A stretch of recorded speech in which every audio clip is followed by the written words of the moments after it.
Welcome to the continuation of the YouTube reel, and I would like to start again with "Khudi ko kar buland itna." Raise yourself so high, your self-respect, कि हर तकदीर से पहले, that before every destiny, खुदा बंदे से खुद पूछे. God Himself should ask the man, बता तेरी रजा क्या है? Tell me, what is your will? What do you wish for? सो हमारी लाइफ में कभी-कभी इस तरह के सिचुएशंस आती हैं जिसमें you keep on questioning why is it happening to me? What did I do so bad? इसकी बहुत ईज़ी अगर कहें तो कार्मिक बैलेंस और ये बातें चल रही हैं। लेकिन आई जस्ट पर्सनली बिलीव कि ये जो कहते हैं ना प्रीवियस लाइफ और ये जो कॉन्सेप्ट एक स्टार्ट हुआ, I personally think that we'll go through so many lifes in this lifetime, you no?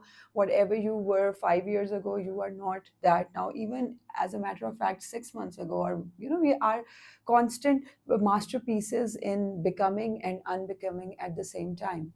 So in this detailed reading, I am going to talk about this cycle that you are going through, which is making you feel like you are going through you're going through this breakdown, or you feel like your everything is falling apart, and all this negativity. And we're going to talk about this, that why are you feeling like this, what seeds are you planting, what is building up, what is already there, and what is it that you need to release, right? So there are going to be these four um, uh, sections that we are going to do for a more clear, intuitive clarifier for you.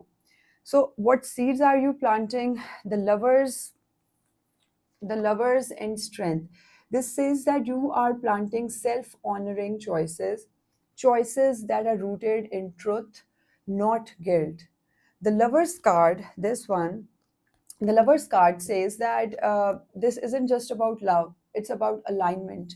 And the strength card says that you are doing it even though it hurts, even though fear and love are fighting for the same seat in your heart. So seems like you are scared, but at the same time you have the courage to stand up for what you believe in, for what your truth is. And obviously it is going to be hard. And from a psychological point of view, this is your basically inner child that is in action. You are finally saying that I choose me. But this nervous system, the conditioned nervous system, is still alert. It's expecting shame, rejection, and loss. But you are planting the seeds of courage in the soil that has been poisoned by the opinion of other people. इसकी अगर हम सूफी Quranic एक reflection देखें तो it is indeed God is with those who have sabr. Sabr is patience. Real strength in Sufism is inner gentleness with spiritual clarity, not outer control. So you've been asked to surrender, not suppress. And from a quantum view, desire is a frequency. The more coherent your intention, the more stable the signal you will send to the field. And if you're planting love and respect, the universe is already reorganizing this in your favor. See, universe doesn't care what you want, what you is it good, is it bad, right, wrong. It responds to your frequency. So it's about your intention and your frequency and the amount of focus, the attentiveness you give. So if you pay attention to this optimistic side of things, reality is same. It is up to you how you perceive things. So if you see it in a positive way, maybe you might find some gemstones in the dirt, as the card says. So what is developing? Oh, self confidence. Look at this girl sitting on a throne, a golden throne.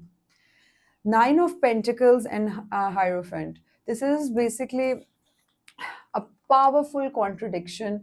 It's actually not really a contradiction. It's basically freedom with discipline. You are becoming spiritually very, very strong, emotionally independent, grounded, and rooted in values that you choose, not the ones that have been inherited and you've been told to choose. Okay.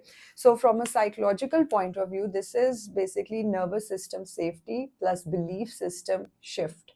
So you're developing new patterns where you are allowed to feel worthy without performing.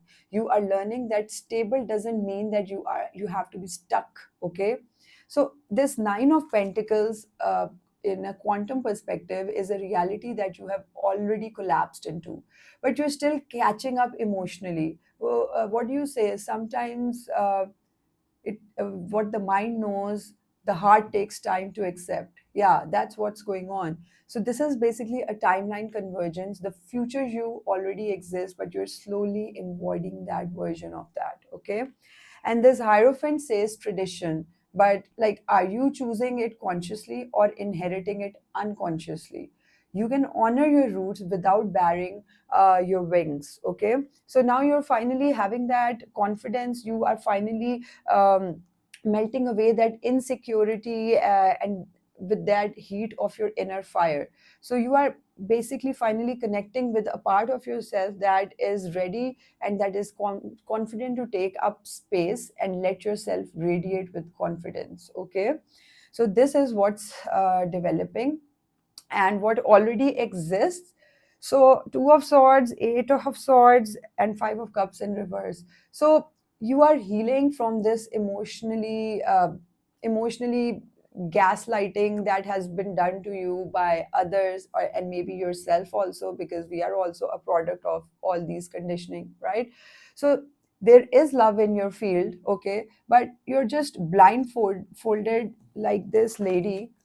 You're just blindfolded by the fear. Okay, you are just you are like programmed to expect self abandonment. And there are two blindfolds here with this. Both of them, look at them, they are blindfolded. So from psychological point of view, you are living in a loop of mental defense. Your system doesn't believe safety is real, so even good things feel like setups to you, right? So but this reverse of five cups says that you can turn around now. The cups behind you are still full. Look at these cups, okay?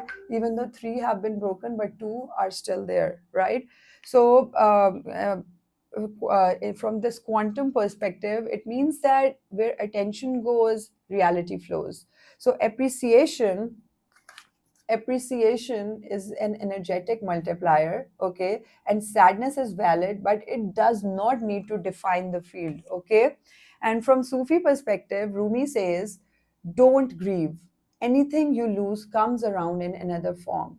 So you need to realize that you're already loved. You just haven't felt safe enough to receive the love. Okay, so this is like a very deep emotional kind of reading, and it's basically speaking about when when you're in this dark zone. And I'm sure most of us are. I meet so many people, and they say the same thing.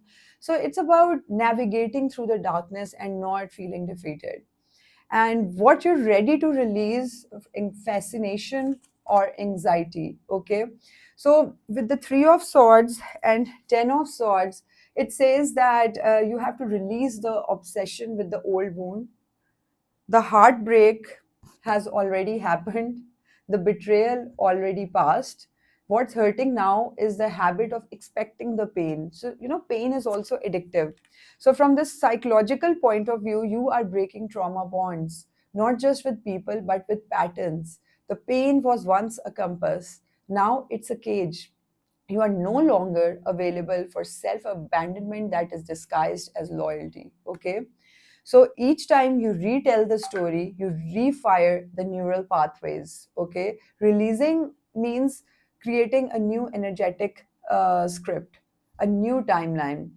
Your nervous system doesn't need to rehearse disasters to feel safe anymore.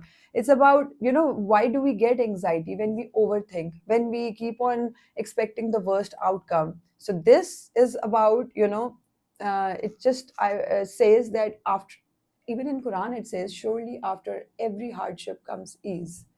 So the closing message would be that this isn't collapse. This is, you're not falling apart. You're just preparing to bloom. Let the story die.